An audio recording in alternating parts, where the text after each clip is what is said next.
Welcome to the Connectable podcast.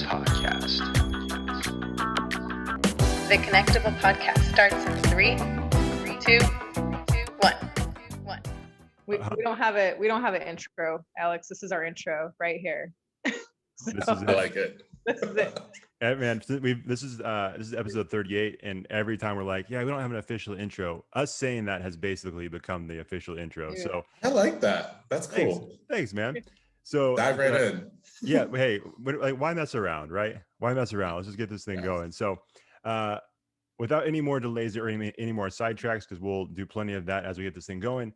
The other voice you hear, or the other face you see if you're watching, besides mine and Deb's, is the better known as Sackboy Eats on Instagram, but Alex Blaise. Is it Blaise? It is Blaise. You got that dang. first try. Ooh. One take. What do people usually say? Like, how do they try to pronounce it? I've gotten people get like fancy with it and say Blaise. I'm like, I'm not in France, but thank you. I got a Blaise once. I'm like, you're doing too much. I think Blaise is just, it's kind of just flows. I think so too. I'm not gonna lie, and you could probably tell in my voice. I got a little nervous as I started saying it. I'm like, this is a question I should have asked beforehand. I know. I was watching you. I was like, oh, he didn't even check in with me. He's going for it. I just went for it. And you know what? It's probably better that way, because there's been times I've checked in with a guest beforehand, and then literally a minute later when we start, I jack it up. So maybe I just need to flow, and whatever sounds right, I just have to accept the consequences if I get it wrong. So, but hey, man, we appreciate you coming through. We always like to start this podcast by letting people know how we're connected. And again, this is one of those weird but also really cool connections where we don't know you. Like, we literally met you for the first time about 5 minutes ago. But like with a lot of our guests, we met you and got connected with you because of social media. And honestly, dude, I can't even think. Usually I have some kind of explanation of how I came across. I literally have no idea how I came across your page. The only thing I'm trying to think back, you might have been featured on Urban Smokehouse's, or is it Urban Roots Smokehouse? Urban Roots Smokehouse, yeah. Their Instagram page, who we follow. I feel like that might have been it. And I'm like, I don't know who that dude is, but he's holding a delicious sandwich. And I'm like, we gotta connect to this guy. And then I start looking at your page. We start following you. And like we were joking before, I'm already hungry, like thinking about your Instagram page, man. We need to go out to eat after this. Hey, maybe. open. Hey, maybe. I know. I'm gonna tell my wife. She's gonna hear my stomach growling into the room. It's like, hey, what's going on? It's like, we just did an hour-long podcast with a food guy. I'm struggling right now. So, what did you have for dinner right before this, Alex? Ooh, that's a good question. Got some paisanos pasta. Oh, okay. What kind of pasta? Comforting. Oh, paisanos is good. What kind of pasta? I'm mad basic, so I got chicken Alfredo because I'm 12. Hey man, I like that. I'm 12 or 11 depending on the day. So, man, this is gonna be a rough one. I'm still hungry right now, and I ate dinner. I just scarfed leftover pizza. I don't have anything fancy. I don't have anything cool like paisanos, but just leftover pizza from Steve's Rancho Pizza. That always gets the job done though. Yeah. Absolutely. Yeah. Wait, did you say anchovies? No, sorry. I said Steve's Pizza in Rancho. Rancho. Okay. Rancho. I guess I was they call it. Wow. Well, it's called Steve's Pizza, but like when you look it up, it's called Steve's Rancho Pizza or Steve's Pizza in Rancho. I don't know. I guess there's a different type of Steve's Pizza. Have you guys had Steve's Pizza before? A long time ago. I need to try it. That would have been funny though, man, if she said anchovies, because she really did just kind of like drop that and then walk away. You know what I mean? If she was gonna say anchovies, yeah, it's kind of that's not your everyday. Oh yeah, everyone eats anchovies on pizza. Yeah, of course, absolutely. Well, I'm glad you didn't say anchovies. Not that I'm judging anybody who enjoys that, but it's like, it's a weird one for sure. Yeah, I should have just lied and went with it. Just it would have been better content for sure. So, well, hey man, like, let's just jump into this. How did you? I don't even know. To be honest with you, I was talking to my wife earlier. I'm not sure how to describe you. I don't know if you're considered like a food blogger, if you're a content creator and an influencer. Like, how would you describe yourself and what you do as far as the food community in Sacramento? And then basically, how did you get started down this road? Great question. I have no idea how to describe myself. So whatever anyone says, sure, I'll take it. I don't think I would probably describe myself as a food blogger, because usually with food bloggers, I associate like actually having like a dedicated website where you're really descriptive, or even if it's just your Instagram account, just reviewing different restaurants. I don't review restaurants, so it's either, for me, it's either I like it or I don't. It's more about just showcasing what Sacramento and the community has, what's new, where I like to go. So how I got started, I don't know if you know, so I am originally from New York, from Brooklyn originally.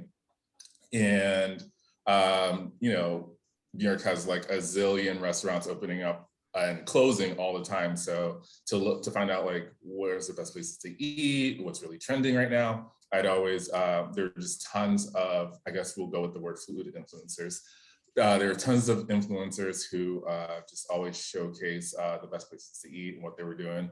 And everything that they posted just always looks so good. So that's how I plan my next meal all the time when I was going out with friends, planning a dinner, anything, just scroll through the influencers to see what looks good. So then when I moved here, I was like, all right, I'm in Sacramento now. First thing I need to do before I unpack, find all the food influencers accounts and find out all the best places to eat, because that's most important. Yeah.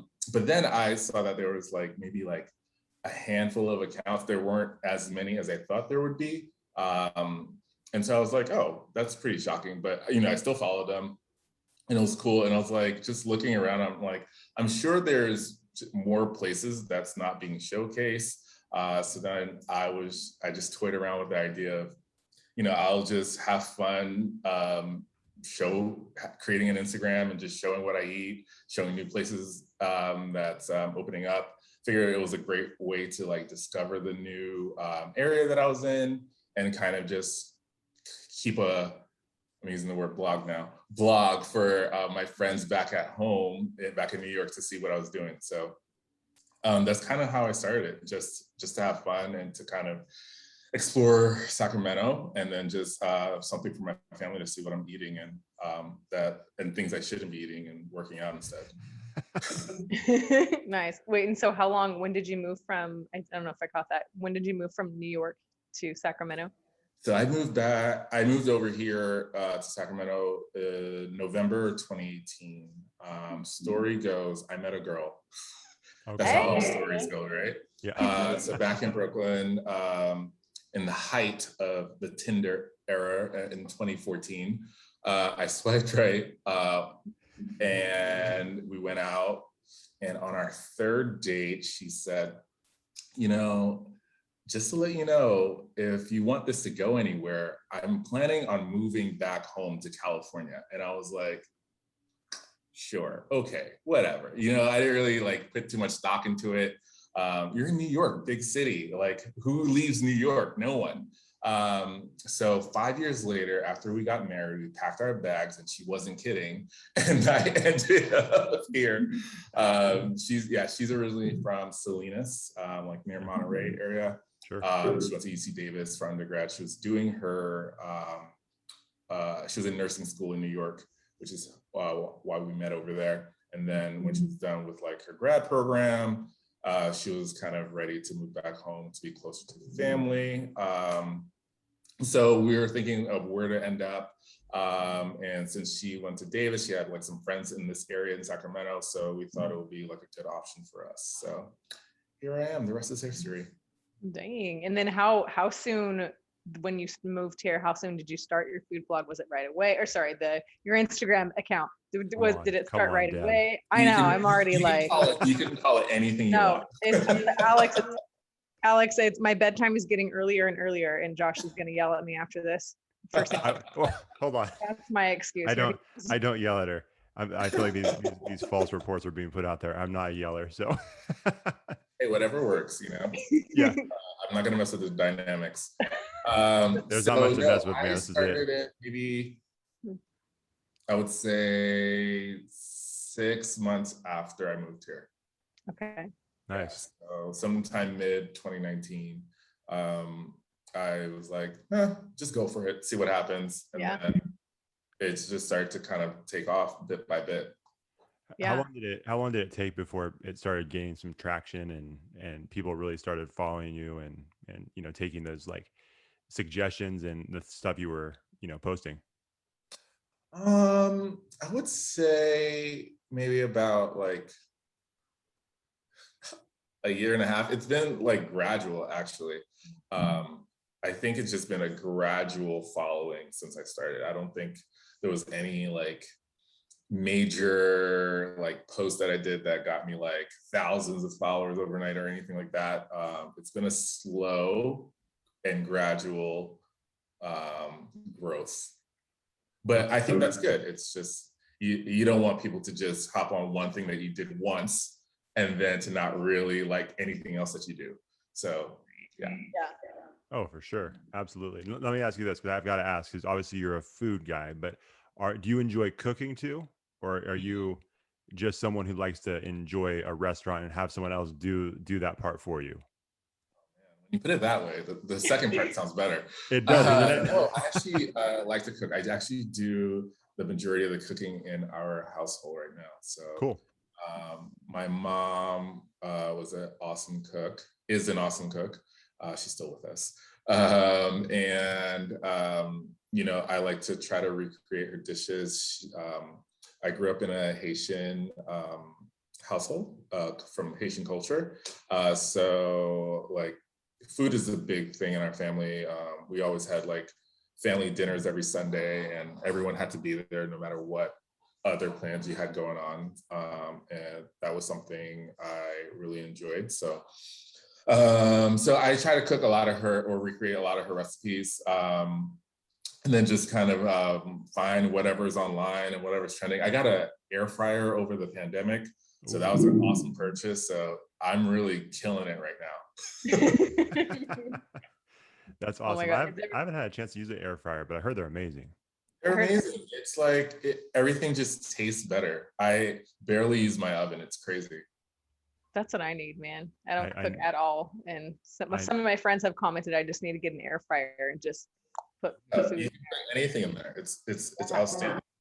Yeah. That's awesome. See, I do the majority of cooking between me and my wife as well. So I need to add this air fryer to the kitchen. So if anybody is listening that wants to sponsor our podcast with some air fryers, we would definitely accept a couple of those. Sponsored by Cuisinart. yeah. Hey man, that'd be awesome. Then we really made it, I think. So is there a signature dish that you like to make? Is there something that's your favorite? I do a really good mac and cheese. If there's a potluck, mac and cheese is my go-to. I can do a pretty decent jerk chicken. Okay. I do some really good like rice and beans, or yellow saffron rice. I just made some jerk salmon in the air fryer the other day. It was really good. Wow. Yeah, I'm telling you. Air fryer. Everyone's a chef. Mm-hmm. I like that. Man, that all sounds amazing. My wife's a huge macaroni and cheese fan, so she's gonna hear this, and it's I'm gonna be honest, man. It's putting the pressure on me a little bit to make some macaroni and cheese this week. So step the game up. You got to impress her. I know. I got a good recipe for you. I'll send it to you. All right, I'll take it, man. It might be too late to impress her at this point, but I'll try. I'm gonna give it my best shot. Yeah. So let me ask you this, because it's going to be kind of sound like a weird start to this question, but it will be coming around. So I'm a big fan of stand-up comedy, and I listen to a lot of stand-up comedians podcasts and different things. And I feel like, you have this West Coast, East Coast comedy thing that you hear a lot about. And, some guys just reside, in certain places, and that's kind of where they came up. But one of the things that comes up a lot in conversation is when you have an East Coast comic talking about the West Coast, they're saying it's great out here, weather's awesome, but when it comes to restaurants, bars, things like that, it's like you guys close at a ridiculous time. Where on the East Coast, those restaurants and bars are open way, way later or earlier, depending on how you look at it. So what has that transition been like for you, as far as, nightlife, going out to restaurants, bars, and stuff like that? Originally being from the East Coast, where it's just livelier, longer throughout the night. Yeah, I could see that becoming more of an issue if I wasn't like wildly old right now. So like I am luckily past all my like going out bar days. So I go to bed like on the regular weekly. This is gonna probably lose me some followers, but I go to bed at like 8 o'clock. I like to be tucked in. Past his bedtime too. Oh, what are we doing? Podcasting. Not just I should be sleeping right now. It's like I gotta go put on a shirt. This is crazy. No, totally. There's definitely been times though, you know, just trying to look for food, and it's like I'm either going to eat like Taco Bell or I'm not gonna eat. So there's not a lot of things open late. So that's been kind of a bummer. You know, back in New York, things are open to like 4 a.m. or even 24 hours. So, and we used to have like bodegas and delis on every corner. So that was something that that's something I still miss. I actually went to New York a couple of months ago in June, first time like since the pandemic started, and I was like, oh my God, I missed this. Let me get like a breakfast sandwich at like 3 a.m. This is perfect. So good. But I mean, the other side of that is that, you know, there's so many positives on being on the West Coast, like, or at least in Sacramento. Like the weather is great. I know it's super hot, but it's a dry heat. The humidity was killing me when I went back there. I couldn't handle it. And I mean, there's a lot of the Mexican food on this side is way better than the Mexican food in New York, which is, I don't understand how that works. It's the same culture, the same people cooking it, but it's just way better here. Yeah. Okay. Yeah, that makes sense. I've never even been to the East Coast, so No, really? Oh yeah, no, I haven't traveled a whole lot, man. I've lived here my whole life, and yeah, haven't gone too far. I think the furthest I've gone is just like Chicago, because my sister-in-law lives there. Which, by the way, her husband is part Haitian as well. Oh, Yeah. awesome. Yeah, Cool. yeah. So Chicago's awesome. I love it over there. yeah, I've been there a couple times. It's cool. That's a good trek. I give it to you. You traveled.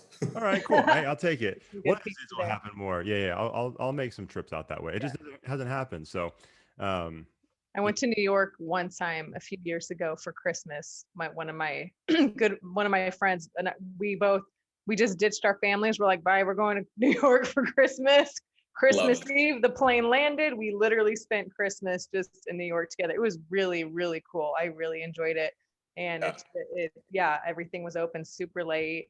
We had a blast.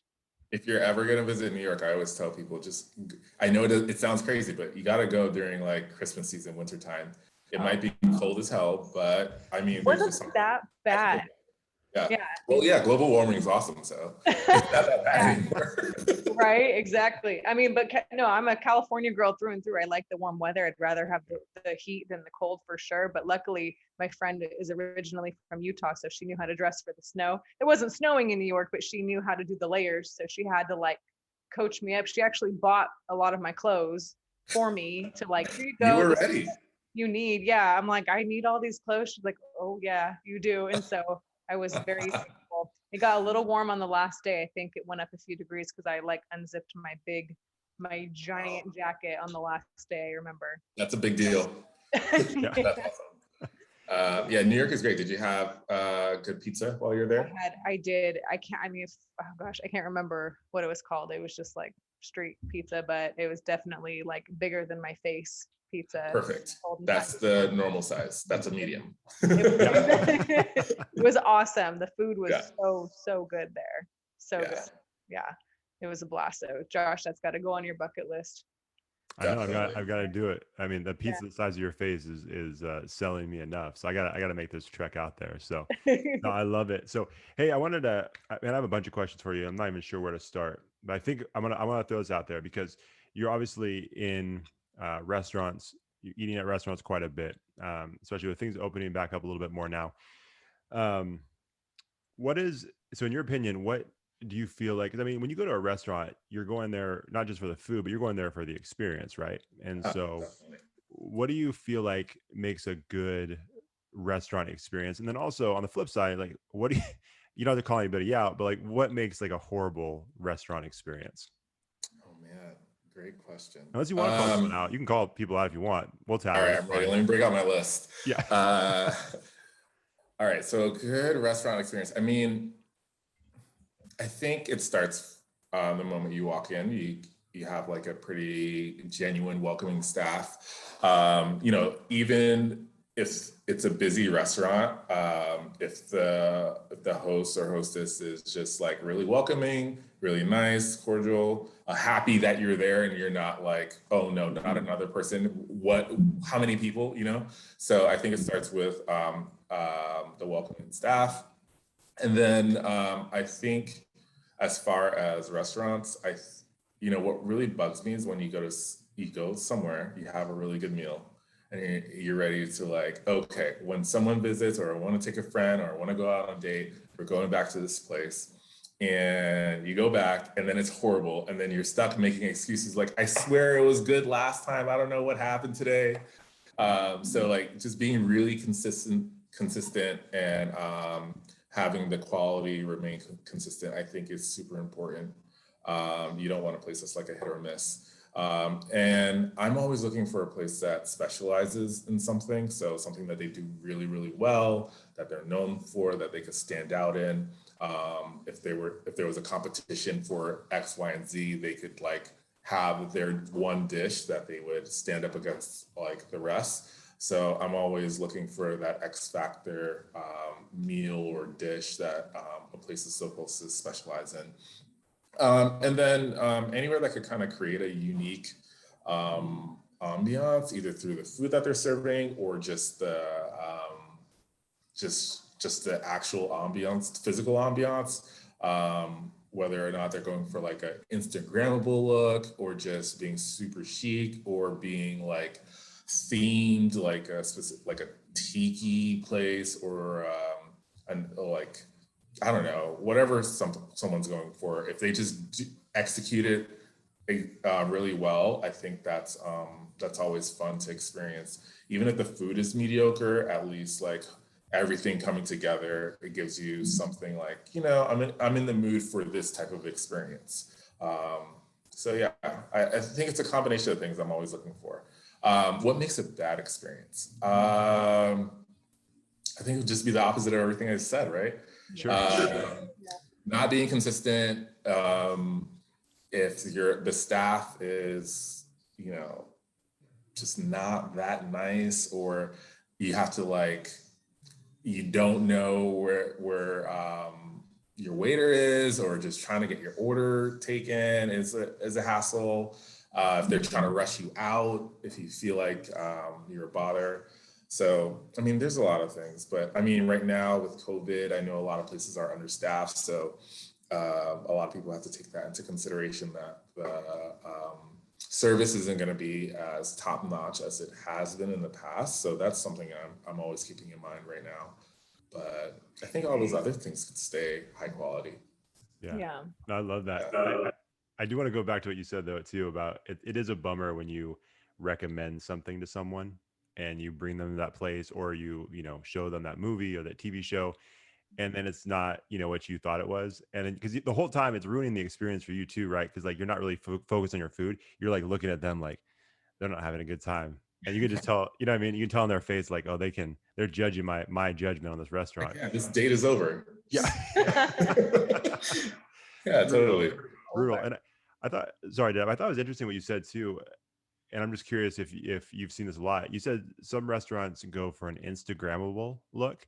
Is that like a conscious decision that a lot of restaurants are starting to make? I think so. In the day and age of everyone's on their phone, everyone wants the likes, and everyone's going to share and post things.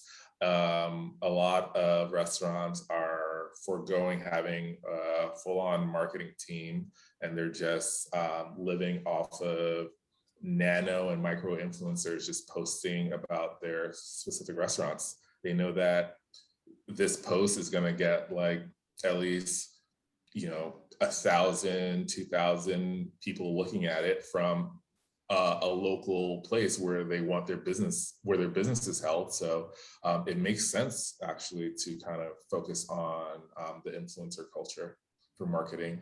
Yeah, super smart. Like if you have something gimmicky, or you have like a fun neon sign where people want to take photos, everyone's gonna say, "Ooh, that's a cool photo. Where did you take this?" They see the location tag. They're like, oh, "Okay, we got to go there so we can take this exact same photo." Especially with this generation, right? Oh yeah, absolutely. Yeah, it's That's really funny you said that, because I just saw that on because we follow Nourish Folsom. It's like a juice smoothie place, and they have. I noticed that today they have it's almost like like a green ivy backdrop, and it has like a neon sign that says Nourish, and then you basically have all these people that are tagging them in the picture in front of that sign. So it's such a cool, interesting part of I guess really any business, but specifically restaurants and food places right now, because like you said, I mean, I think it's not even like something you really think about anymore, right? Like you see people all the time, take the picture, send it, grab their drink, grab their food, and then leave. It's not even something you really have to plan out. It's just part of the dining experience. It seems like it's pretty interesting. It really is. It's always funny where you have like the waiters coming to the table to drop things off, and then like phones are out, and then they're like, "Oh, sorry, I didn't mean to get in your way." No, you're doing your job. I'm being super extra by having my phone out and getting in your way. Has it happened? Has it happened to you? Oh yeah, all the time. All the time. That's just dinner for me now. Right. That's awesome. Alex, how do you pick the places you want to go to, to feature on your Instagram page? And do you always feature them? Like, let's say you pick a place and you're like, no, I'm not featuring this. I'm just going to pretend like I wasn't here. Like, how do you, has that ever happened before? And how do you find those places? Oh, it definitely has happened. Okay, so how do I pick them? Well, I'm always looking for something new. That's just my kind of personality. There's some people who like what they like. They can go to it all the time. They know what they're gonna get. No guesses. Cool. I like to just explore new things, discover new places. So whenever there's a new place that's opened up, or a restaurant created a new dish or something like that, I want to check it out for myself. See if I like it or not. So if I feel like, okay, this seems like it's gonna be somewhere I want to take photos of, I may bring a camera, or a lot of times I just rely on my cell phone and I take a photo of whatever I'm eating, and then I go home, and whether it tastes good or not, I'll look at the photos. And if there's a really good shot that could showcase the food well, just to say, hey, here's this new dish that I had on this random day, I would post it. If I like it, here's a trick. If I like it, I will sometimes, or a lot of the times, I might mention that I liked it in this, like, this is really good, get this specific thing. If I don't necessarily love it, I might just make a fun caption that has nothing to do with eating. Right. I love that. That's so awesome. I don't think I wouldn't say, oh, you need to try this. Yeah. Either way, you're giving them business, because honestly, because like that's how I find food places sometimes too, is just, just like you said, when you were in New York, you scroll through the feeds, you see the tags, and you're like, oh, that looks good. And you see, oh, I've never tried that, I want to try it. And who knows, even if you didn't necessarily love it, someone else could like it. So you're still like opening up people's eyes to the world of food in Sacramento. Yeah, food is so subjective. So that's why I don't like writing reviews, because who am I to say, this is good, this is not good? I don't know. Everyone has different palettes. Everyone is looking for something different. So I just, if it looks good, at least make it look good. If you can make it look good, you made me happy. I could take a good photo of it and post it. There you go. Well, I mean, honestly, I love that you do that, because that's super smart too. Because if someone saw one of your photos where you're like, hey, I was at this place, and then they go try it and they're like, this was crap. Like, why did you put, like, why I just told you I was at this place. I didn't say I liked it. Like, you assumed. That's so smart. Listen, no, you know what happens when you make a ass out of you and me? I don't know how to say You could, that sounds right to me. I just went straight to the punchline. You did. It was great. That's amazing. Straight to the point. But yeah, I feel like I've had people say, DM me and say, oh, hey, this looks really good. Would you recommend it? And I'll give them the real deal, my real opinion. Sure. But a lot of times I won't put my real opinion if it's like negative on the post. Yeah. Everyone's just trying to make a buck, you know, I don't want to hurt businesses. Yeah, no, I think that's great. Now let me ask you this, and please be honest. I don't know if you just have that mentality towards like restaurants that you're taking pictures of, but if you feel that same way about this podcast, like we'll know, right? Like if he's like, I'm just gonna pretend like I didn't even do this podcast, and we'll know how, right, Deb? Like we'll know how he felt about us and yeah, I'll make a fun caption like, yeah, 3 people in a photo. Yeah. And then I won't say anything. Yeah. Hey, you know what? That would be incredibly kind. I would take that. It's like if he says that, it's like, ooh, I don't know what he's doing. You guys are super cool. Not good.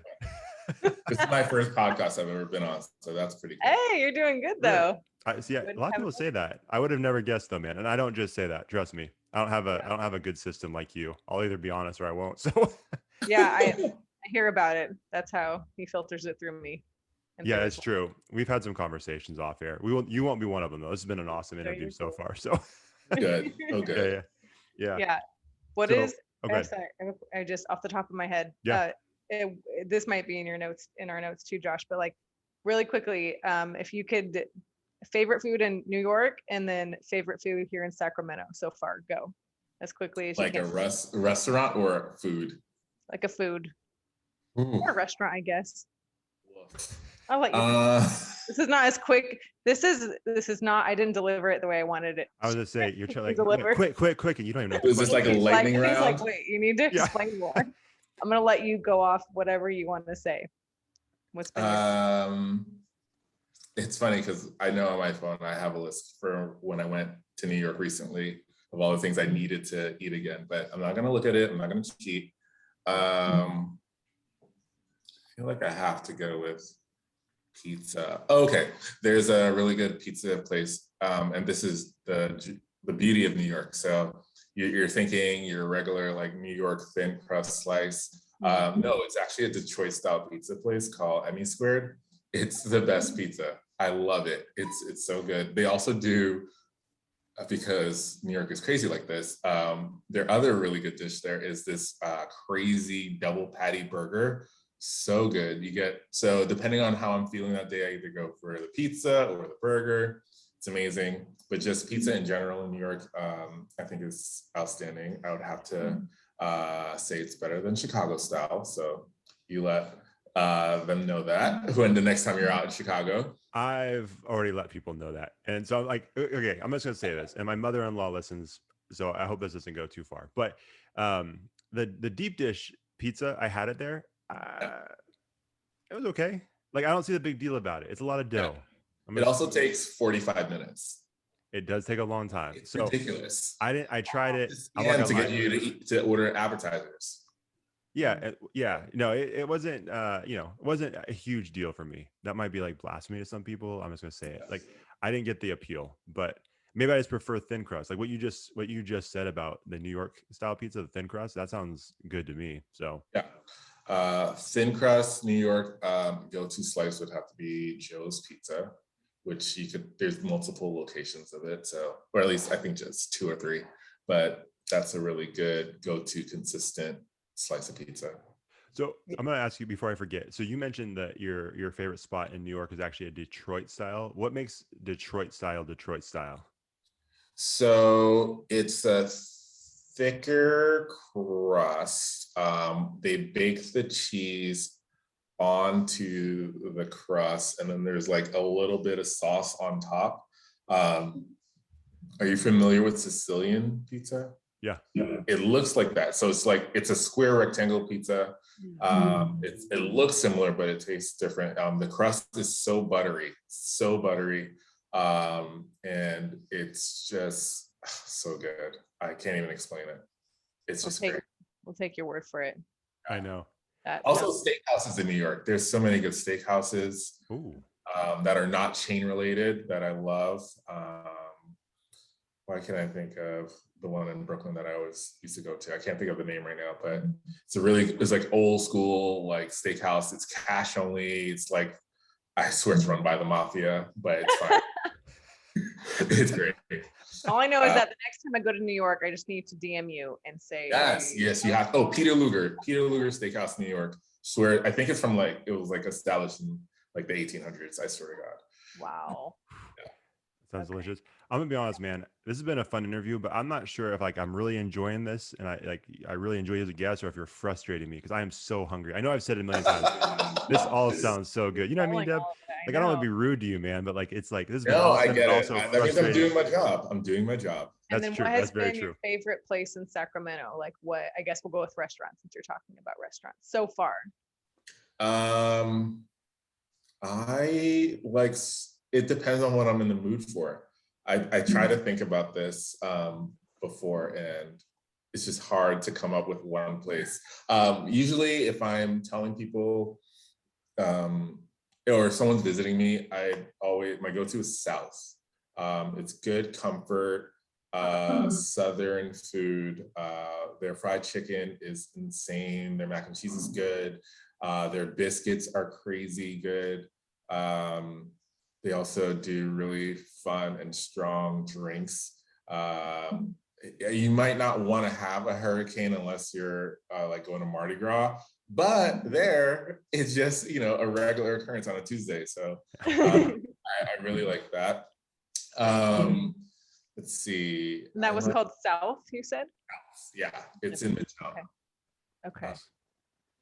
One of my go-to spots is Hook and Ladder. Oh yeah, that's a good one. It's just, they do a really good ambiance. So maybe everything they do might not be like the best dish ever, but the entire experience is just a good quality experience, I feel like. Their menu changes seasonally, so that's always good. Bacon and butter. Breakfast brunch place, always. Yeah, there's a lot of great places in Sac. Oh yeah. That's awesome. I love that. So I want to ask you this because you kind of alluded to it a little bit, but I'm not gonna lie, I'm pretty proud of this question because I think this will be fun. So basically if we were doing like almost like a desert island type game with restaurants, right? So if someone was coming to Sacramento for one day only, and you had to recommend a breakfast spot, a lunch spot, a dinner spot, a place to get dessert, and then like a bar or a place to get drinks, what would you can only pick one for each of those. And remember, this is this person's one. They're never coming back to Sacramento. So okay. Yeah, no pressure, but it's on you. It's on you. So I think I would have to go with give them the Sacramento experience, right? Yeah. For the most part. Sacramento experience, but things in Sacramento I like. So So I feel like there's always like people who grew up here who have like staples that they love and like, you need to go here. And I'm like, cool. But there's probably a lot more nostalgia that's tied into people loving it versus where it is right now versus everything else that's opened up recently.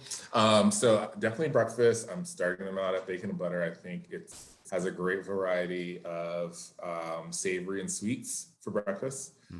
Their donuts and their cinnamon roll is really, really good too. For lunch, I feel like Sac staple is Nash and Proper, the food truck. They have actually more locations now. There's the downtown one, and there's one in Elk Grove. They just opened up. So I feel like Nash and Proper is a good one to recommend. And for dinner, all right. So my normal go-to would be South, but if they're fried chickened out, I would tell them to be fancy and go to Beast and Bounty. Okay, I've heard of that. Yeah. So Bounty, I haven't been back since they reopened since the pandemic, but when you walk in there, it's just you could tell they really care about their ambiance. Everything just looks really nice. It feels trendy. You just feel cooler for being in there. You look outside at other people and like, haha, you're not in here. So South Bounty if they don't want to go to South. And then for dessert, I would send them to Gunther's because I feel like that's a good one. You got to. Fun fact, I've never had it. Oh, I know. I'm the worst foodie. I'm working on it. It's just a line. It looks so daunting. But one day, before summer's over, I'm gonna do it. there you I go. promise. Yeah. Thank you guys. So dessert, Gunther's, and then for drinks, it's hard to pick one because I have two really good places that I love. First place I would say is Smix. It opened up last year during the pandemic. It's in downtown. Sac, the owner, Paula, she's amazing. They do really, really, really fun cocktails. They do it really well. They also, have you guys heard of Shambong? No. Doing shots of champagne through a champagne curved shot glass thing. And Wow. they love telling people to do them there. So it's like Wow. the best thing to do there. Probably need a Uber home after that for sure. But so that's my number one for drinks. Second for drinks, I love Snug. Have you guys ever been to Snug? Oh yeah. No. Yeah. Bartenders there are really nice. That's a cool ambiance too. Yeah, super cool ambiance in there. So I really love it over there. Yeah. Very That's cool. That's my Sacramento one day, get wild, get crazy, get fat. Yep. Yeah. Oh yeah. Doing all of that in one day. Yeah. You're gonna Show have it. to wear some stretch pants. Yeah, exactly. Enjoy. Well, that's a good question, man. Like how, well, thank you for doing that, by the way. I think that's gonna, anybody who's new to the area or who's looking for some good spots, I think that would be really helpful to them. But I've got to know, and I hope this is not inappropriate. Like, how much do you have to work out, dude? Because I feel like this would wreck me. A lot. Yeah. It's funny. I get that question a lot. Luckily, I enjoy exercising and working out, so I think it goes hand in hand. I feel like the more I work out, the more I get to eat the stuff that I want to eat. There you go. So it's really a balance that I do with a lot of the food that I take in.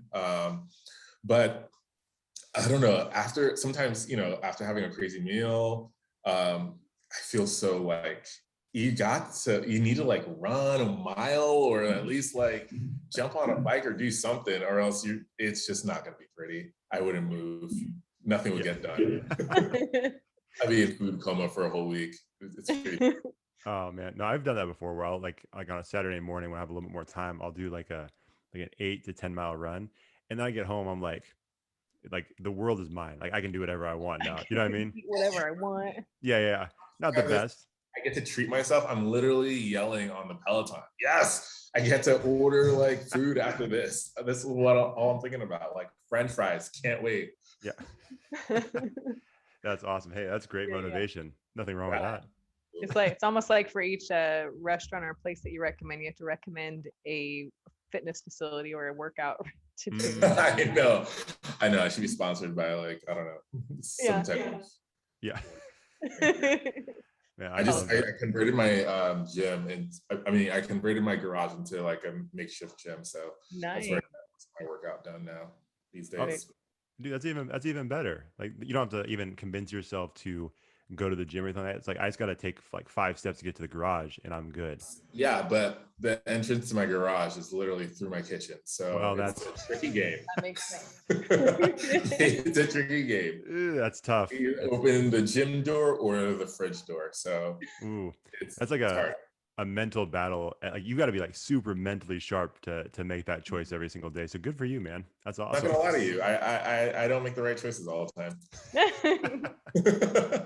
Hey, Alex, how often do you go out and do all that? Like how, just for anyone who I guess this question is for us because we're curious, but anyone who's listening who maybe wants to start doing this, or maybe they're interested in like helping SAC people out with the food world too, but just how often do you do that? A couple of times a week, or do you just kind of do it all in one day and just kind of like slowly release posts, or how does that usually work well for you? I would say on average, probably once a week. I think my wife and I, we try to just always go out at least, on the weekend, make the most of the weekend, explore something, try something new. and take some photos. So I have a pretty good stockpile of later grams or things that are just waiting in the queue to just get uploaded. Yeah. But I promise I'm not eating like that every day. my regular everyday food is so boring. It's like grilled chicken salad to make up for everything else I ate. Right. Well, yeah, because I'll look at your, I'll look at your Instagram, or I do have a couple of New York people that I follow as well, or whoever, and I'm like, oh my God, do they like it? To me, it seems like that's what they eat all the time, and so hence Josh's question about you working out. So we need to set the record straight for anyone out there who wants to, maybe some younger kids who want to try to do this. You don't do it for every meal. Let's just don't do it for every meal. No. You know what? Although that's a good Instagram niche to get into, right? It's like, look what I eat every meal. Every meal. Yeah. That's I think there's a following for that. I feel like we should, Deb, honestly, I feel like we should have just let the people you're recommending this to just find out on their own. And then as Alex is going to these restaurants, you're going to see some dude just rolling down the street. It's like, oh, he took Deb's advice and just he can every day. Like, you'll be able to spot that person out. You know what I mean? Like, just on his phone, and just like, waddling down the street. Because I can't imagine. That's good. That is good for everybody to know, man. Like, you can't eat like that every single day. It's a rough life. You wouldn't get anything else done. Yeah. I want to ask you guys, flip it on you and interview you guys. What are some of your favorite restaurants here? Ooh, I've been, I think I mentioned this on the last podcast, Josh, when we talked about summer things. For some reason, this is not like a summer staple meal or anything, but like sushi comes to mind because I like not all sushis. So like it's cold, right? There are like baked sushis and stuff, but sushis, I don't know why. Anyway, so I really like Juhachi. I don't know if you've been to Juhachi. It's near Hook and Ladder actually, but Juhachi has really good sushi.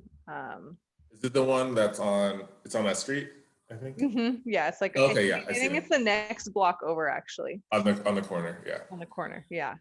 Juhachi's good. That's one thing I could think of a lot, but that's one thing I can think of. Maybe if Josh can think of one, I can whip up another one in my brain.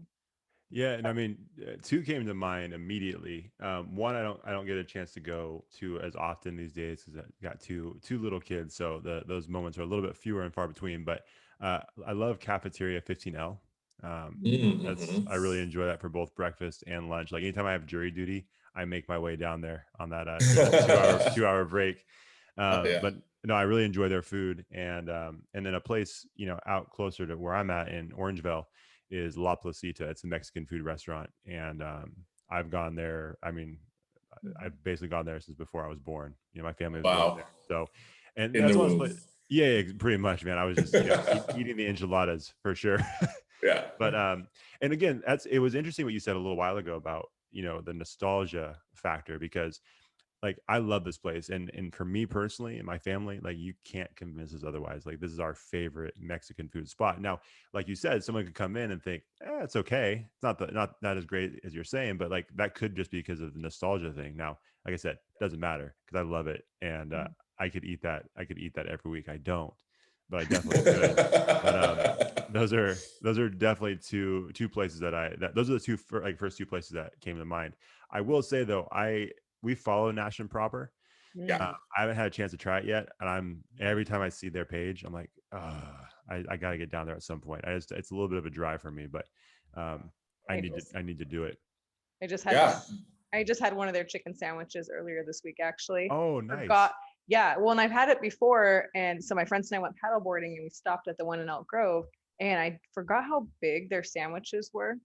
And usually my friends and I will try to split food because, I mean, let's be honest, we can't eat the way we used to, So we try to share it. And so my friend's like, do you want to share? And I'm like, no, I'm so hungry, no. And so we get our sandwich, and I'm like, oh, we probably should share this because I'm like 5 bites in and I'm stuffed because the chicken is like super thick. Like the chicken breast is huge on that sandwich. I don't even know where they buy that. I've never seen chicken look like that in like the grocery store. Yeah. So I don't know what they do, but I mean, it's delicious. I think I forced myself to eat the whole thing because I Good on just you. because I couldn't leave it. No one else wanted it. I'm like, well, I'm not taking this home because I don't do good with leftovers. So I guess I have to eat it, but I don't regret it one bit. So There you go. No I don't know if I regrets. believe you. I forced myself. Okay. All right, I Deb. did. I had to. Sure. Yeah. Oh. That's awesome. Hey, okay. Oh, so a few other things I thought of. I love going to for happy hour is Zocalo's. Oh yeah, that's always a fun spot. That's a good staple. And then Mas Taco Bar. Those are my happy hour staples for sure. I love Mexican food, so those are some good ones. Yeah. Give Smix a try. You're gonna love, and specifically ask for shambongs and say, Alex told me I need to order this. Oh, wait, say it one more time. What was it called again? A shambong. Shambong. Okay. I actually have a shambong glass right here. Hold on, I need to show it to Oh, we you. gotta see it. Oh yes. I've never heard of Shambong. Oh, that No, is well, it's like I don't drink, so very educational. So it's Yeah. this contraption. Oh, So you pour the champagne through here, yeah. and then you just like straight up to the head. and That's what funny. place do I get this Shambong at? I'll send you the link. Okay. That's awesome. Yeah. That is awesome. I had a question for you. What was it? Oh, so we're only like 37, 38 episodes deep in this podcast. We started in December. But one of our first episodes we're going to do was supposed to be with one of the owners of Alora. I went to high school with her. And we were set to do a podcast, and then that was when they when they first kind of started opening things up for outdoor dining. So she's like, hey, it's just too crazy. I'm like, yeah, no worries. But I don't think she listens to this podcast. So Gosh, what do you, oh, would you I haven't been there. like, what do you haven't been there? No. But it sounds like you maybe have heard of some things about it. No, I just heard of it, but I haven't been there. This is Allora, right? Yeah. Okay, yeah, I haven't been there. Okay. Well, then I plead the fifth. you play the No, I'm kidding. I really haven't been there. Okay. Well, that was a dead end question. So, anyways, Deb, Did you want me to hate on it because she didn't do the podcast? Yeah. It's like, hey, you know what? Give us a real review because she said that on this podcast. No, it seems like, obviously pictures always, look better, but everything I've heard and seen, it seems like it's a really, really good spot. So I just assume, like, man, that's how highly I think of you. I just assume that I could toss out any restaurant in Sacramento and you've probably been there. I've probably heard of most of them, but I still haven't been everywhere. Mm-hmm. Yeah. But yeah, I guess Alora, I gotta make sure I get over there. Yeah. You can say Josh sent you. She's not going to care, but you can say that if you want. I'll say Josh sent me, and then she'll literally not let me in. Who? Oh, the guy about the podcast? Yeah, you're done. Get out of here. Yeah. Let me ask you this. Being a food person, is there any food that you don't like? Because I imagine you're not picky. How many people will hear this? It depends on the day, like 2. My brother, my mother-in-law, a couple of Deb's friends. So okay, all right. So I don't, as much as I want to. Sorry, Deb. I don't love sushi. I've tried for years and years and years because it looks amazing. Yeah. My wife loves it, and she hates me for not liking it. Although I would say my recommendation for sushi is Crew, if you've ever been. Crew, and it's like between Midtown and East Sac. Okay. Super good, really good. So sushi I don't love. I think I'm willing to try everything at least once, Yeah, I think the sushi thing is pretty common actually. I know a few people who don't care for sushi either. Is it the seafood part of it? No, even though I'm like, I'm kind of allergic to seafood. Oh, it's not like I'll die. It's just like my lip swells or gets. Well, no wonder. I'll throw up. It's fine. Excuse. Like sometimes there's just like lobster and crab that's just so good, and I just take that risk. But no, it's the vinegar rice. Actually, there's something about that really just throws me off. Interesting. Interesting. No, I'm with. I can't say I'm with you. I like sushi. I don't eat it very often, which is always weird for people because I'm half Japanese, and they're like, "What?" It's like, yeah, it's true. I'm sorry. I don't eat that much Japanese food, but I don't mind sushi. But like, I feel like anytime sushi comes up, I feel like people give the same response that you just gave. It's like, so you're probably gonna hate this, but I don't really like sushi. Everybody's nervous to say it. Like, I don't know if you feel that way or if you've seen that, but like, I feel like anybody I hear talk about sushi, they're always like, do I really want to share this information? Almost like you're gonna really drop a bomb on someone. You know what I mean? Yeah. It's like, no, oh, my real bomb that I could drop that I am always hesitant to, but I feel like we're friends now. Get ready. This is a soundbite we're gonna use.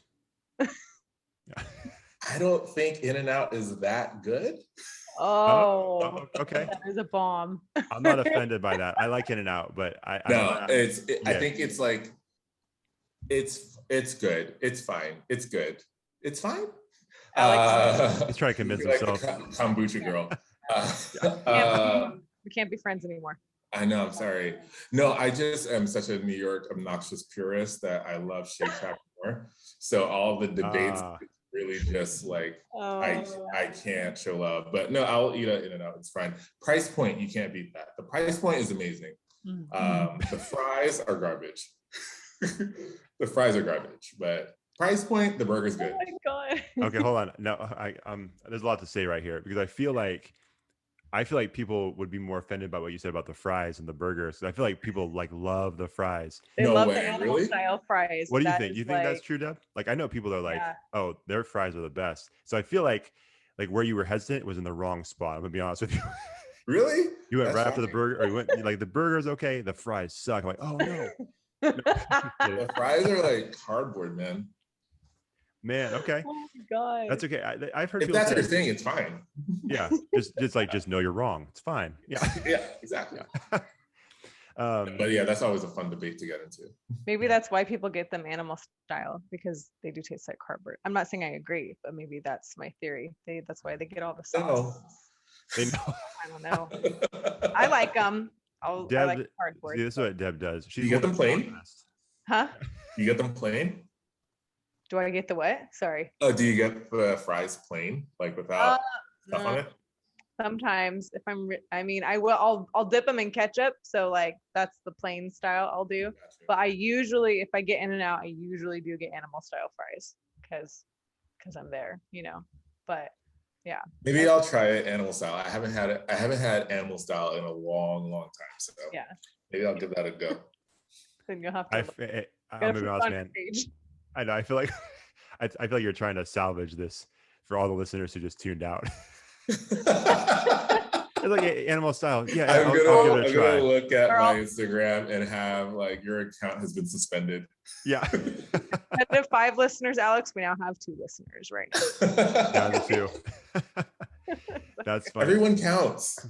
Yeah. No, we say that every day when we look at our numbers. We're like, every download counts. No, it's interesting. Like, I feel like that is a big debate, and it's, again, that's just like the sushi. Like, people do come in, they're like, got some bad. It does feel like that's like a doctor delivering bad news when they say it. It's like, so I don't like it out, and then they're like, what? Like, it's the worst news they've ever heard. Like, it doesn't bother me. But that being said, I've never had Shake Shack. Is that what you said? Shake Shack? Shake Shack, yeah. Is it? I hear people compare those all the time. Is it like is it fast food as well, or is it? Not? Yeah, it's fast food.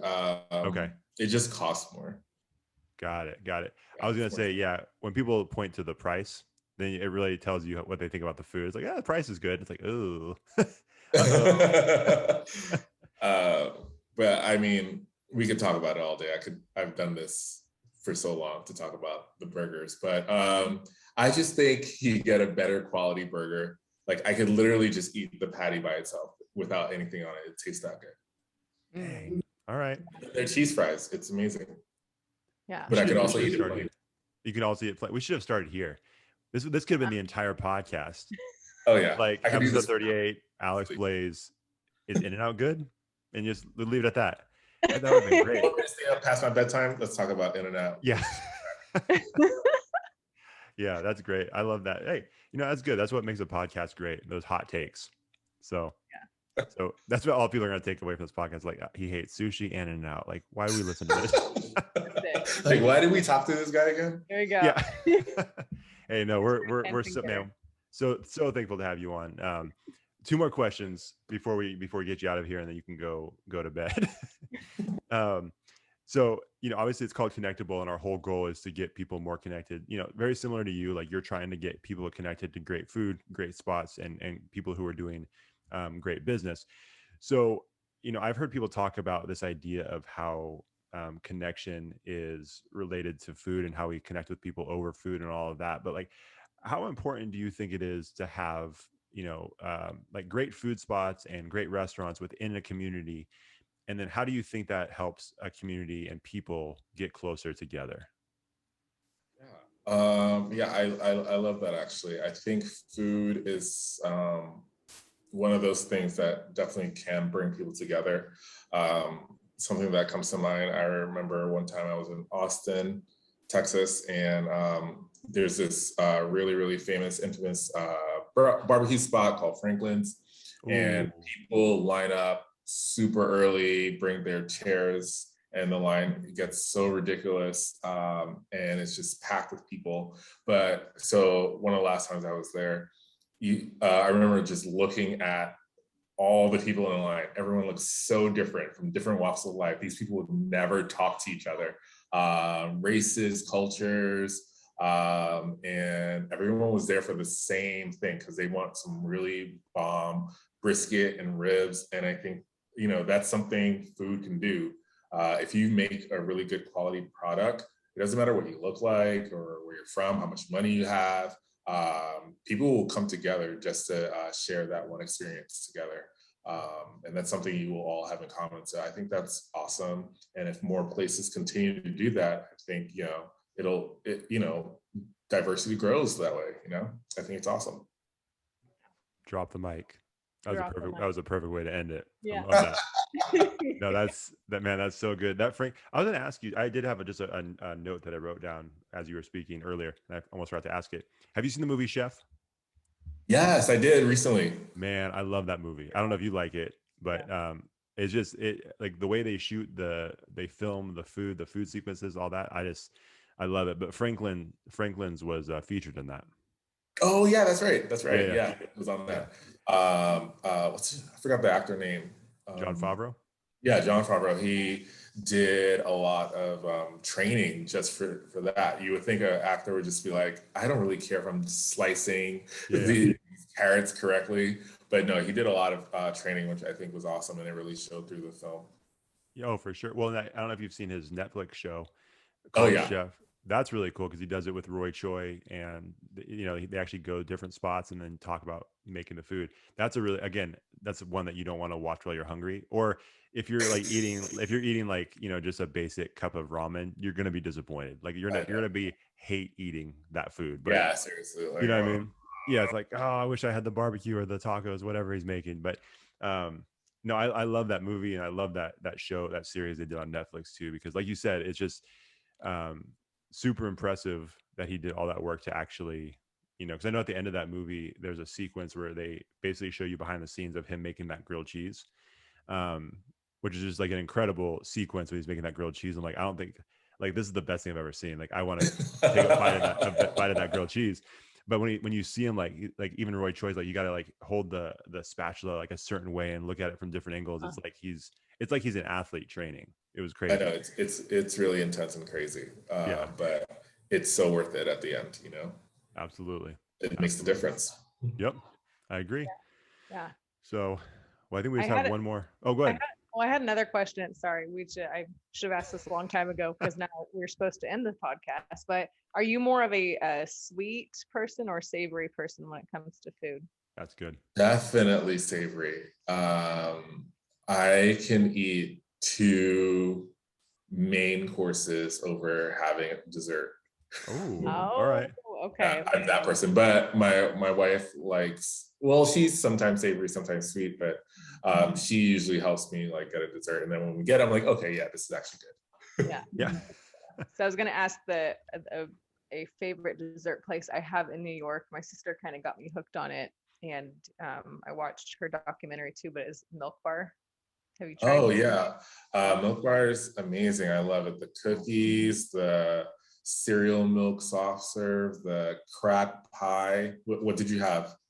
Oh, all of it. Like the little cake balls. The original birthday cake one is my favorite. And you know what's so funny is anytime I go to my sister's, who lives just a few hours from here, her husband loves her so much that he gets Milk Bar shipped to the house. So they always have Milk Bar food, like desserts in her fridge every time I go there. I'm like, what? You have more? And my sister's like, yeah. He ordered more. help me eat it. I'm like, okay. Okay, easy. Yeah. For my birthday this year, my sister back at home sent me a box of Milk Bar, but my wife also ordered me a box of Milk Bar. So we had like 36 cookies and like some pie just chilling in the house. I was like, this is a great problem to have. Yeah. Happy birthday to me. If I could just only eat for dessert the rest of my life, I don't know if it's called confetti, the cake, or the whatever birthday cake that is. Is it confetti, compost, cornflake? The confetti one. Birthday. I don't know. I think it's confetti. If I could eat only that for the rest of my life, I will be very happy. If that's it's amazing. Josh, you got it. I do have one last. I remembered my other sit down. I have so many recommendations. So New York, fancy dinner. Carbone, it's pasta like you've never had. If you can't make it to Italy, this is the next best thing. Carbone. Wow. I sent you there. They won't care. But that's awesome. I'm so hungry. Some last minute food recommendations in New York. We can't get enough of them. We're giving a lot of really great free content. So I hope everybody appreciates this, our 5 listeners. And I also want to point, I don't want to put you on the spot, Deb, but Alex, so sometimes Deb's had to skip this podcast because she's like, I'm going to go visit my sister and nephew. Now I'm not so convinced, man, because I'm thinking she's just going there for the Milk Bar. You know what I mean? Well, yeah. I think, yeah. That's why I can't record. I'm eating Milk Bar. So I'm not even convinced you remember you have a nephew. It's like you get there, it's like, oh yeah, I forgot you were here. So again, I'm not saying you don't have to answer, but that's how I feel about it. Next time you need to visit them, bring me with you. Yeah. Okay. Can you imagine? That'd be amazing. It's like, that's my friend Alex. You're here for the Milk Bar. Yeah. Here for the cookies. Yeah. That's awesome. So, hey, last question, we promise, unless Deb wants to lie to you again. I won't lie to you. This really will be the last question. So we like to call it our connection suggestion. You obviously given us a ton of suggestions already, but if you have anything, maybe if you have something that's maybe not restaurant related, that's a person, a brand, organization that you feel like we should be connected with and our audience should be connected with. Yeah. So recently I was able to partner up and do some promotion and modeling and check out their event. It's called Hops and Handlebars. It's a prostate cancer awareness fundraiser started by this husband and wife couple, Ryan and Anna. So basically they partner up with local businesses and organizations in the community to host events, raise money, spread awareness and education about prostate cancer prevention, treatment, and support. And so like the hops part of the name represents a lot of the local breweries that they partner up with, which I love. Who doesn't love good beer for an event?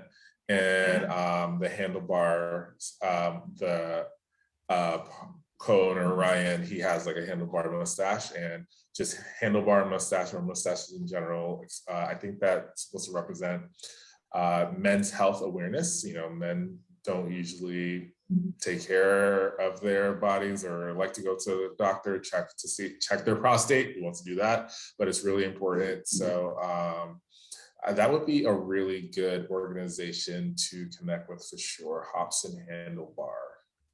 Awesome. I just started following them, and there you were. Too. There you were on the look at that right there in the tank top.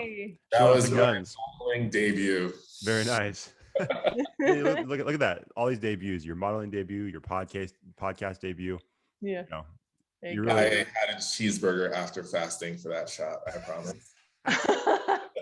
hey man, not you earned not it. In and Out though, right? Not Oh, In-N-Out. no, never. Heck Come on. no. I was trying to treat myself. Yeah. Yeah. Alex uses like In and Out, a bag of In and Out for like a doorstop. That's it. Awesome, man. Well, this has been a lot of fun. Where can the people follow you? You can follow me on Instagram, Sackboy Eats. Hop in my DMs if you need any recommendations.